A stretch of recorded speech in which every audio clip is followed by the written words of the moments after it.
श्री कृष्ण गोविंद हरे मुरारे, हे नाथ नारायण वासुदेवा।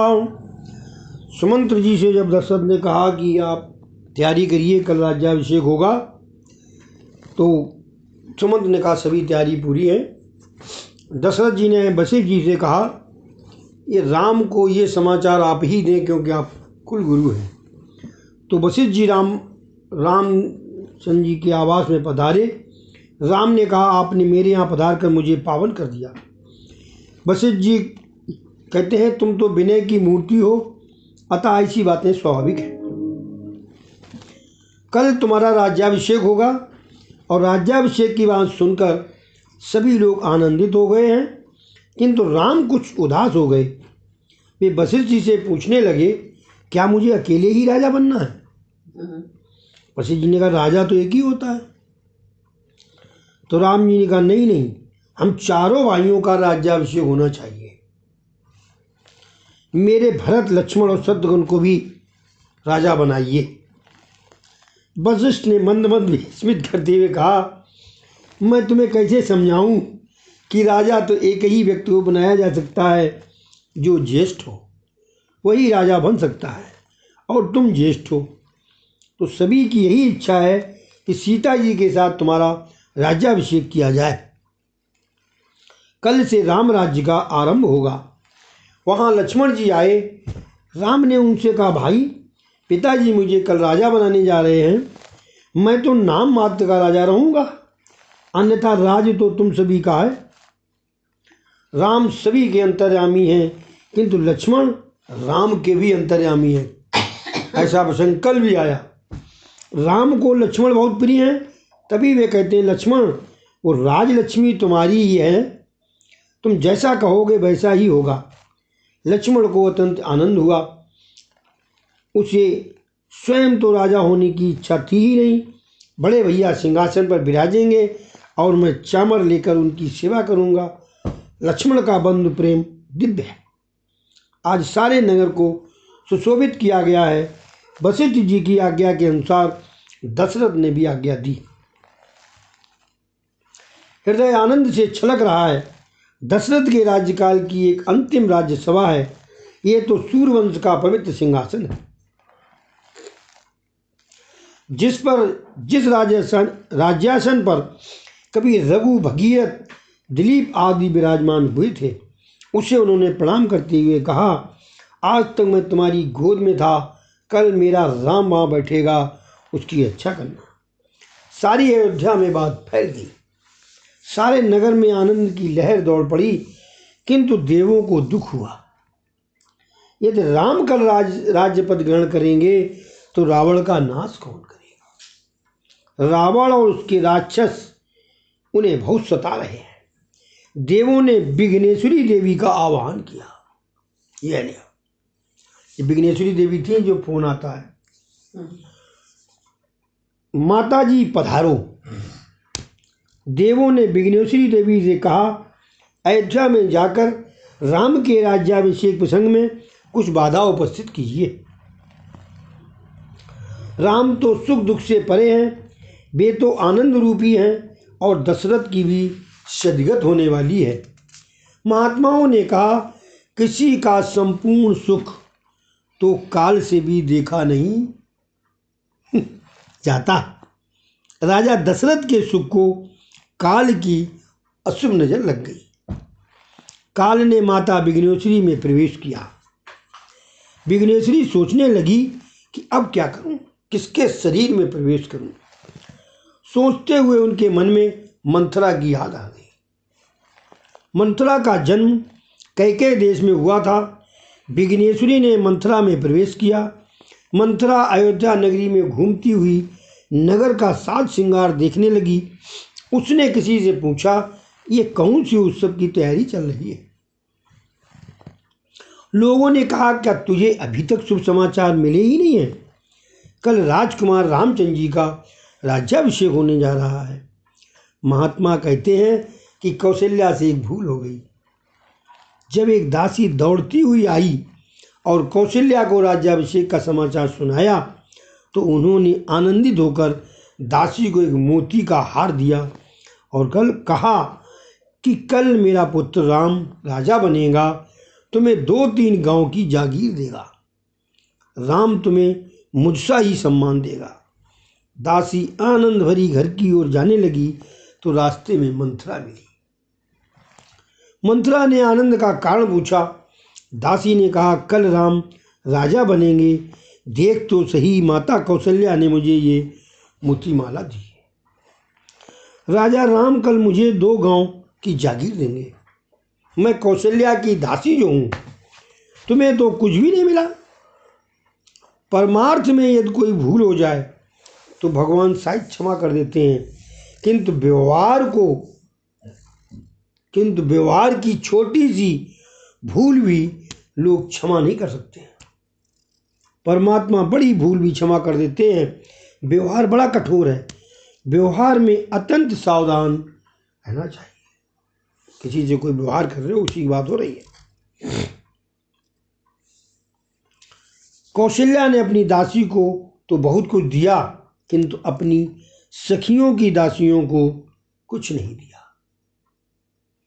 मंथरा आदि को भी कुछ न कुछ दिया जाता तो वो विघ्न टल सकता था।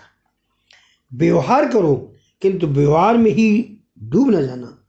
जब तक साधु महात्मा को मुट्ठी भर अन्न की जरूरत रहती है, तब तक उन्हें भी गृहस्थी की भांति व्यवहार करना पड़ता है। जब तक शरीर है, व्यवहार छोड़ा नहीं जा सकता। व्यवहार करो, किंतु उससे परे रहकर। व्यवहार करते समय आत्मस्वरूप से संबंध न रखा जाए तो पाप होता है।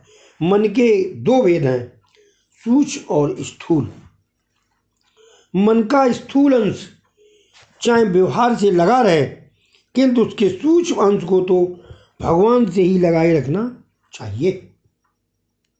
2 चल रहे हैं, एक सूक्ष्म और स्थूल। स्थूल से आप मेरी कथा सुन रहे हैं, या आप सूक्ष्म सुन रहे हैं, और स्थूल मन जो है वो और कहीं AI में लगा हुआ है आपका। जब सूक्ष्म और स्थूल दोनों कथा में आ जाएंगे तो आप समझिए कथा का प्रभाव आपके ऊपर होने लगेगा। मन का स्थूल अंश चाहे व्यवहार से लगा रहे, किंतु उसके सूक्ष्म अंश को तो भगवान से ही लगाए रखना चाहिए।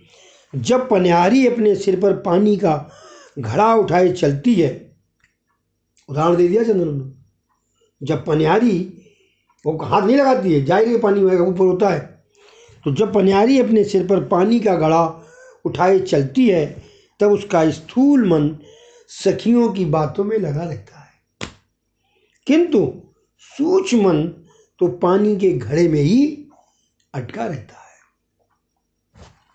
परमार्थ सरल है, किंतु सांसारिक व्यवहार बड़ा संकुल है। व्यावहारिक कामकाज के समय भगवान को कभी न भूलना। जिस प्रकार स्त्री अपने बालक में अपना सूक्ष्म मन रखकर घर का कार्यभार संभालती है, उसी प्रकार सूक्ष्म मन को परमेश्वर के साथ छोड़कर व्यवहार करोगे तो सफल होगे। कौशल्या की दासी ने मंथरा को ताना मारा तो उसके दिल में मत्सर जाग उठा। वह ईर्ष्या की अग्नि में जलने लगी। वह कैकेयी के पास आई और स्त्री चरित्र शुरू कर दिया।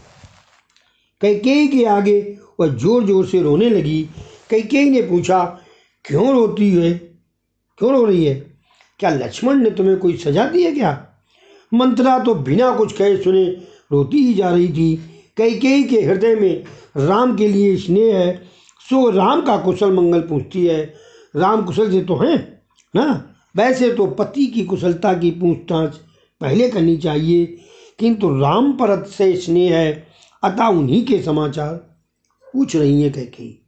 मंथरा कहने लगी, हाँ, राम तो आनंद में ही हैं, आनंद में क्यों न हो, कल उनका राज्याभिषेक होने जा रहा है।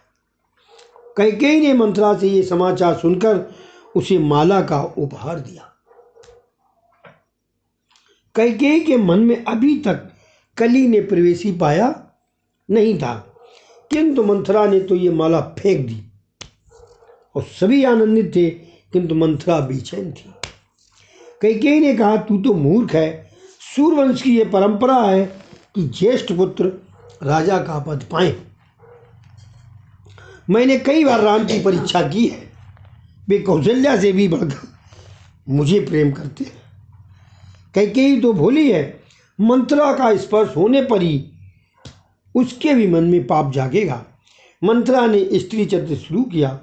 रोती हुए धरती पर जा गिरी और सिसकियाँ लेती हुए कहने लगी, चाहे राम राजा बने या भरत, मुझे क्या लेना देना है। मैं तो दासी की दासी ही रहूँगी। जिसकी भी भलाई करना चाहती हूँ वही मेरे विरुद्ध हो जाता है। मेरा तो कोई स्वार्थ ही नहीं है। बात तो तुम्हारी ही बिगड़ रही है। मैं चाहती हूँ कि तेरी बिगड़ने जा रही बात को सुधार दूँ। मेरा स्वभाव ही ऐसा पड़ गया है। कैकेयी मंथरा की कपट भरी वाणी में फंस गई। मेरे लिए उसे प्रेम है, तभी तो मुझे कहने आई है। उसने मंथरा को थपथपाया। कैकेयी ने ज्यों ही मंथरा का स्पर्श किया, उसके मन में कली ने प्रवेश कर दिया। पापी का कभी स्पर्श न करो, कोरोना हो जाएगा। पापी का कभी स्पर्श न करो। शास्त्र में दोषों का वर्णन किया गया है।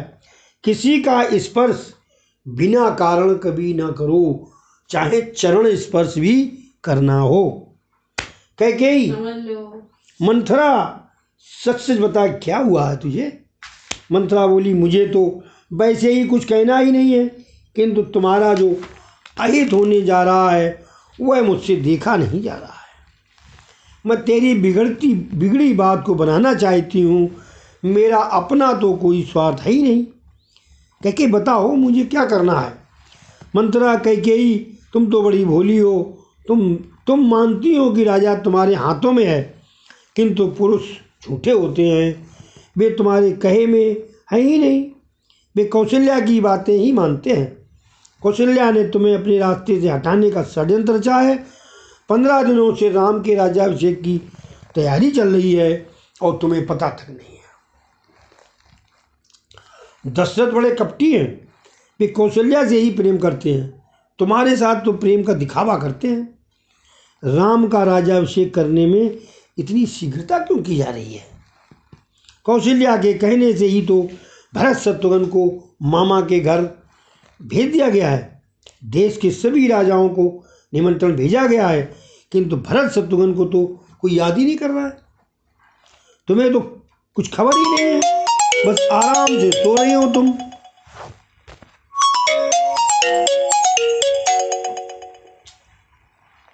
बस तुम आराम से सो रही हो।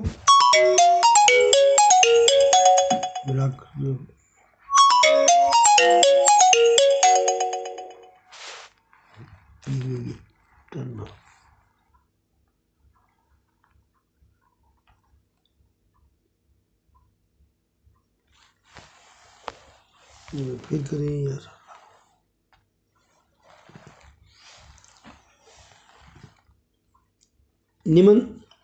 कैकेयी, हाँ तेरी बात बिल्कुल सही है। मेरा कोई नहीं है। तू ही बता मैं क्या करूं अब। मंथरा अब भी विष उगलती जा रही थी। राम के राजा बन जाने के बाद तेरी कोई भी सेवा नहीं करेगा। लक्ष्मण को मंत्री पद दिया जाएगा और भरत को कारावास। तुम्हें कौशल्या को की दासी बनना पड़ेगा। तुम्हारी रानी पद छीन लिया जाएगा। कौशल्या राजा को तुम्हारे अधीन रहने देना नहीं चाहती है। मुझसे तो ये सब देखा नहीं जाता। कैकेयी, मैं कर ही क्या सकती हूँ। 3 दिन से मुझे बड़े अशुभ सपने दिखाई दे रहे हैं। वे अशुभ स्वप्न उसके विधवा होने की पूर्व सूचना ही थी, किंतु समझ नहीं पा रही थी। वह तो इतना ही सोचती थी कि मेरे भरत की दुर्दशा होने जा रही है। मंथरा, बाजी या अब भी तुम्हारे हाथों में है। तुम्हें राजा से 2 वरदान मांगने हैं, वो आज ही तुम मांग लो। कैकेयी, क्या मांगूं मैं। मंथरा, एक वरदान ये मांगो कि अपने भरत को राजा बनाया जाए, और दूसरा वरदान ये मांगो कि रामचंद्र को 14 वर्ष का वनवास दिया जाए। वस्त्राभूषण का त्याग करके को भवन में चली जाना। जब दशरथ तुम्हारे इस रूप में से कातर हो जाएं, तब वे तुम्हें किसी भी वस्तु के मांगने का अनुरोध करेंगे। वे राम की कसम खाएंगे। बड़ी सावधानी से काम लेना। वे राम को वनवास देने के लिए वैसे तो तैयार होंगे नहीं, तो उनकी राम की ही कसम से उन्हें बांध देना। भूपत राम शपथ जब करई, जब वे राम की शपथ लें तभी अपने 2 वरदान मांग लेना। कैकेयी वैसे तो बड़ी भोली थी, किंतु कुसंग तो हर किसी को बिगाड़ देता है। कुसंग के कारण ही कैकेयी की मत भ्रष्ट हो गई और वो अनर्थ करने को तैयार हो गई। कैकेयी ने क्रोध भवन में जाकर अपने आभूषण आदि उतार फेंके और क्रोधित मुद्रा करके धरती पर ही सो गई। वो वीरांगना थी, सो राजा को प्रिय थी। वे राजसभा की समाप्ति के पश्चात प्रतिदिन कैकेयी से मिलने के लिए जाते थे। आज उन्होंने आकर देखा तो कैकेयी का पता ही नहीं था। राजा को समाचार मिला कि कैकेयी तो कोप भवन में पड़ी हुई हैं। वे धैर्य धारण करते हुए वहां आए और पास बैठकर कैकेयी का स्पर्श ही करने जा रहे थे कि उसने बिगड़ कर कहा, मुझे मत छूना। कैकेयी ने अपने पति का अपमान किया। दशरथ जी ने कहा, मैं तुम्हारे लिए आनंददायी समाचार लेकर आया हूँ। एक बार तुम्ही ने कहा था कि आप अब वृद्ध हो चले हो, सो राम को राज्यासन पर पिछलाकर निवृत्त हो जाइए। मैंने तेरी बात मान ली है। कल राम का राज्याभिषेक होने जा रहा। क्या राय है तुम्हारी? भरत स्वरूप है वैराग्य का और शत्रुघ्न स्वरूप है सद्विचार का। यदि वे दोनों दशरथ के पास होते तो दशरथ कैकेयी के कहने में नहीं आते। पहले ही वो तो राम जी के साथ क्या नहीं क्या देखिए आप टीका देखिए कि भरत स्वरूप है वैराग्य का और शत्रुघ्न स्वरूप है सद्विचार का। जब व्यक्ति के पास सद्विचार और वैराग्य होता है तो वो निर्णय डिसीजन लेने में उसको कोई दिक्कत नहीं होती है। यदि वे दोनों दशरथ के पास होते तो दशरथ कैकेयी के कहने में नहीं आते, किंतु वे दोनों पास नहीं थे तो कैकेयी के कहने में आ गए। आप दूसरे ये देखो, अगर भरत होते तो वे उनको वन में नहीं जाने देते। कौन कौन? भरत और वो राजा तो भरत ही बनता। विवेक और सद्विचार नहीं, वैराग्य और सद्विचार जब व्यक्ति के पास होता है तो फिर वो रास्ता भटकता नहीं है। सभी प्रकार की अनुकूलता होते हुए भी यदि मन को किसी भी विषय में नहीं जाए, वही सच्चा वैराग्य है। वैराग्य की भी परिभाषा उन्होंने तुरंत दी थी कि वैराग्य किसे कहते हैं? सभी प्रकार की अनुकूलता होते हुए भी यदि मन किसी भी विषय में नहीं जाए, वही सच्चा वैराग्य है। भरत का वैराग्य दिव्य है। संपत्ति प्राप्त होने पर भी संपत्ति का मोह न जागे, संपत्ति होने पर भी संपत्ति का मोह न जागे, यही वैराग्य है। भोज्य पदार्थ न मिलने पर उपवास करना निरर्थक है। भोज्य पदार्थ न मिलने पर कि जैसे हम से वो खाना नहीं मिल लो, आज हमारा व्रत है, वो नहीं है। भोज्य पदार्थ न मिलने पर उपवास करना निरर्थक है, किंतु भोजन के लिए मिष्ठान सामने हो फिर भी जो संयम निभाए वही वैरागी है। ईश्वर के चरणों में वास करना ही उपवास है। जो ईश्वर के चरणों में बसने की इच्छा रखता है उसे देह धर्म भूख प्यास का मान भूलना ही पड़ेगा। भूख प्यास बुलाकर ही ईश्वर के चरणों में बसा जा सकता है। भरत जी, वैराग्य को हमेशा अपने पास रखो। जो अपने पास भरत जी और शत्रुघ्न सद्विचार को नहीं रखता है वो कैकेयी कुबुद्धि के अधीन हो जाता है। कुबुद्धि के अधीन हो जाएगा जिसके पास वैराग्य और सद्विचार नहीं होगा। माने भाई हो गया, कुबुद्धि में नहीं कोई आप डिसीजन नहीं ले पाओगे, उल्टा सीधा ले लोगे। कौशल्या निष्काम बुद्धि है। आगे देखिए, कौशल्या निष्काम बुद्धि है, सुमित्रा श्रद्धा है और कैकेयी है कुबुद्धि। क्या है? कैकेयी का क्रोध कब उतरने वाला था? सुमित्रा क्या है? सुमित्रा श्रद्धा है। श्रद्धा के ही दो पुत्र हैं।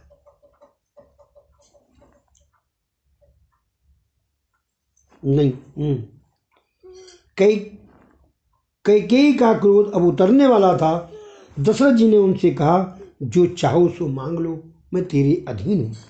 मैंने आज तक कभी राम की कसम नहीं खाई, आज राम की कसम खाकर कहता हूँ कि जो कुछ मांगेगी मैं अवश्य दूंगा। दशरथ राजा राम की कसम में बंध गए तो कैकेयी ने कहा, आपको याद ही होगा कि मुझे 2 वरदान आपसे लेने हैं, मैं आज वही मांगना चाहती हूँ। अत श्री अद्य कथायाम समाप्तम। बोलो श्री रामचंद्र भगवान की जय। श्री कृष्ण गोविंद हरे मुरारे, हे नाथ नारायण वासुदेवा। श्री कृष्ण गोविंद हरे मुरारे, हे नाथ नारायण वासुदेवा।